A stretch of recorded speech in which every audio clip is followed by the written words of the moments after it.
unbox and take a look at Port Arthur.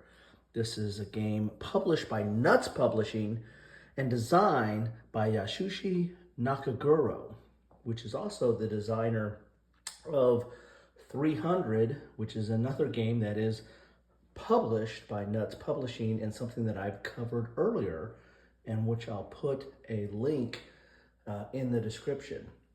It has on the side here, Combat Rations 2, and I think this, maybe that stands for, this is the second in the series, with maybe the 300 being the first. I need to do a little bit more research on that.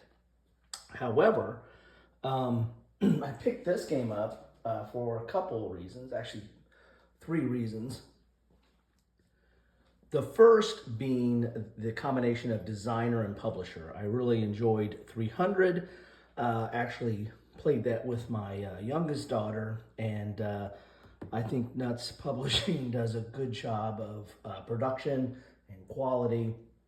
And Nakaguro, I have a few of his designs, and I generally enjoy them. They bring a different perspective to wargaming. It's not your standard hex encounter fare, but still interesting with a lot of decisions. Secondly is the topic. This is dealing with the Russo-Japanese War, and there's not a ton of games on that. I've collected a few games on this topic, some on Port Arthur, some on the Battle of Port Arthur, some on the naval battles, which was some of the major naval conflicts of the 1900s, which kind of started off the 1900s. And so the subject matter has always interested me because it's something I didn't know a lot about until I started picking up games on it. The third reason is this just looked really interesting. It's a small box, you know, it has a magnetic latch to it, but if you look at the back here and look at some of the contents, excuse me, still struggling with my cough. It's an interesting looking format. I mean, the art is very nice. The counters look good. As you see here, all the naval counters that are in here. And it's just a very, you know, kind of, to me, interesting and appealing format. So between the designer, the publisher, the overall look of the game, and the topic, that's what kind of sucked me in. So let's get in this box and see what we have. See if it matches my interest and my initial appeal. Here we go. As you can see here, it really doesn't take up that much shelf space. Very small kind of format there. And then you have this magnetic clasp here, as you see right there. And there you have the contents of the game. Starting with the meeples, which look like Japanese forces there, with my daily intake of silica gel, so we'll save that for later. We have the dice, somewhat small dice, but you know, standard 6-sided dice.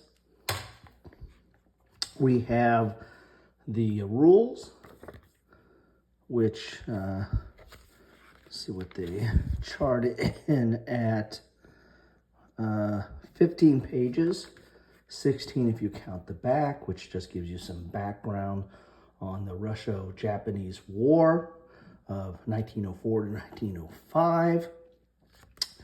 But the rules themselves looks like, yeah, 15 pages. So dual column, color, and does not look that complex of a game here. There's your setup. As you can see some of the art, but we'll take a look at that when we look at the board. Here is explanation of the counters. See that? Victory conditions, sequence of play. Looks like you have at least 6 steps there, so I mean, not overly complex, but there's some detail to the sequence of play there. There's operations phase.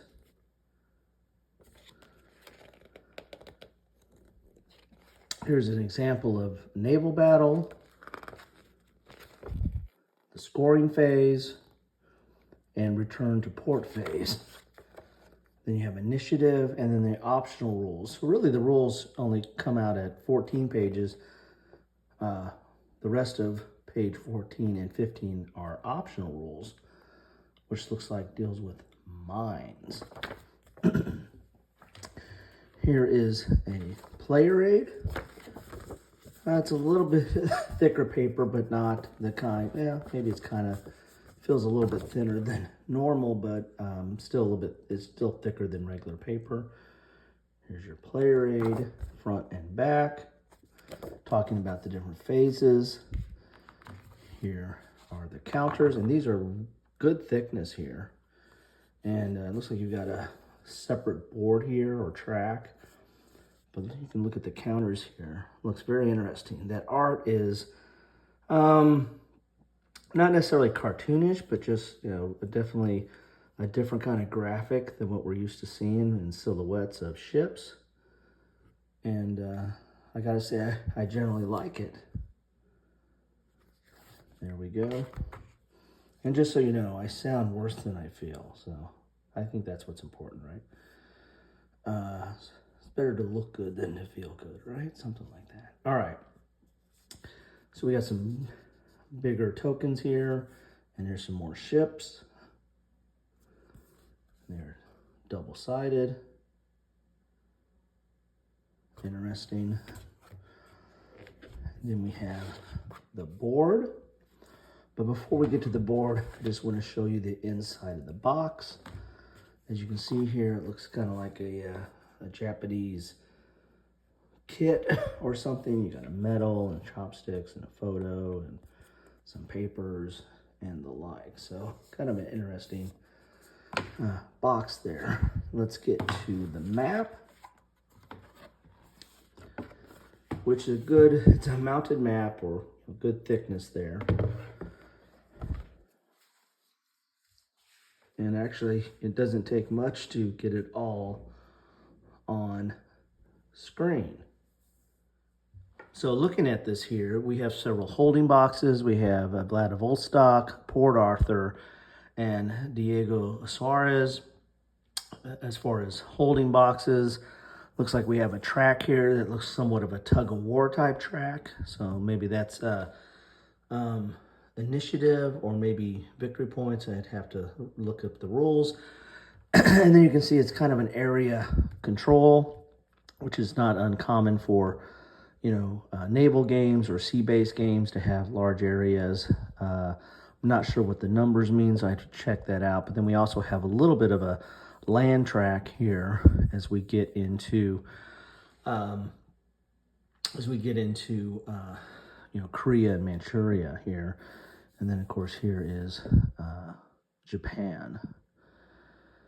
So, and get all the way up to Russia with Vladivostok there. So there you have it.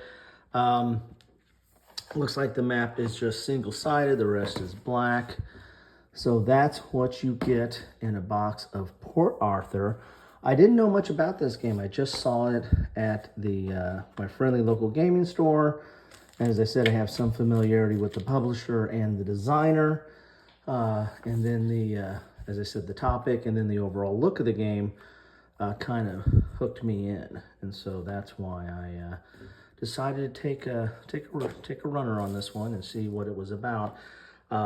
Anxious to get this to the table. Again, I might be able to entice my youngest to play this. She really enjoyed 300, and it didn't take much time. This one, I would imagine, is not overly complex and maybe doesn't take up as much time either. Let's see if there's a time period on this. It says 40 minutes on the box there. So anyway, that is what I have for you today. Thank you so much for stopping by. And if you have any familiarity with this game or 300 or any other Nakaguro designs or any other games from Nuts Publishing, feel free to drop them in the comments down below.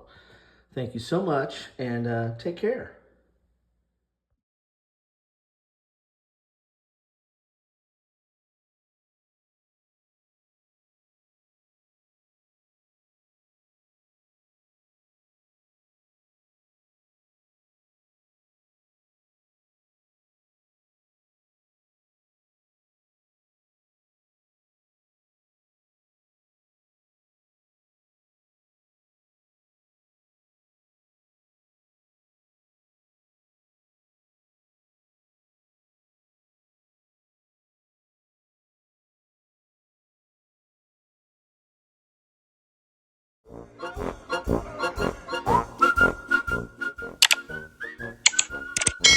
Thanks for watching.